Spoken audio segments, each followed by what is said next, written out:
Tout ne se déroule pas comme prévu. Des échauffourées ont éclaté près de Mamoudzou, la capitale. Et puis le bateau qui transportait des migrants illégaux expulsés n'a pas pu accoster aux Comores. Mathieu Boisseau, Noé Salem et Michael Bidon.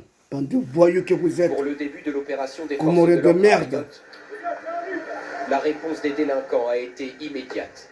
Ils sont au bout de cette rue en début d'après-midi, en combinaison blanche pour ne pas être identifiés.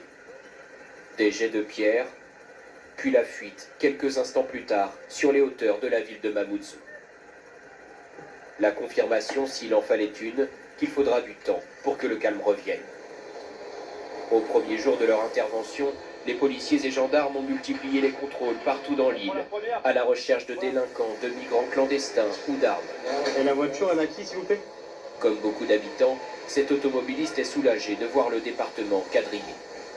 Je pense que c'est une très bonne idée parce qu'on est plus en sécurité à Mayotte. Donc on ne peut pas travailler sereinement et même se déplacer, on ne peut pas. Signe de la tension sur l'île, alors que le préfet détaille cet après-midi l'opération. L'objectif, c'est l'éradication de l'habitat insalubre. Plus de bidonvilles à Mayotte. Il est Oui, interrompu bravo. par une femme Plus de exécutée. bidouilles. Je veux parler là, ici, ça suffit maintenant. Cette dame a raison d'être en colère parce que sa maison, elle a été brûlée par les voyous et les délinquants. Cette habitante dit vivre dans ce quartier attaqué aujourd'hui. Voici une maison voisine, vandalisée.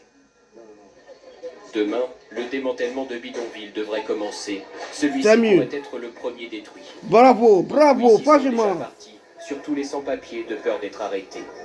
Cette mère de famille, de nationalité française, vide son logement. Elle a refusé un hébergement de 3 mois proposé par les autorités. Et les affaires, vous les avez mises où? Chez les voisins. Chez les voisines. L'une de ses voisines va l'héberger avec ses enfants. Elle habite de l'autre côté de la rue, aussi dans un bidonville, pas menacée pour l'instant. Pour moi, j'aimerais vivre ici parce que ça fait 26 ans que je suis ici. Cette opération est dénoncée par des organisations de défense des droits de l'homme, Ouais, droits mais de l'homme. soutenue par une large partie de la population de Mayotte. Droit de l'homme. Notre envoyé spécial Droit de à l'homme. Mayotte, Mathieu Boisseau. Et le moment que les Wangazidja, quand ils ont expulsé les Adjouanais, ils étaient où les droits de l'homme? Ils étaient où les droits de l'homme à l'époque? Bande de connards que vous êtes, en Oui, droits de l'annonce a l'homme. été faite de manière soudaine en début d'après-midi par le commandant du port comorien. Fermeture pendant 3 jours, officiellement pour des travaux.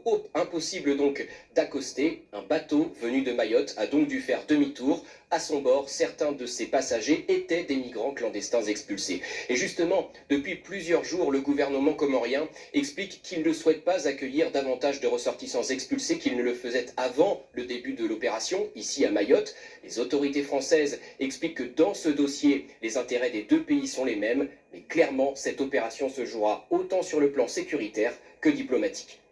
Merci Mathieu et merci à Noé Salem qui vous accompagne.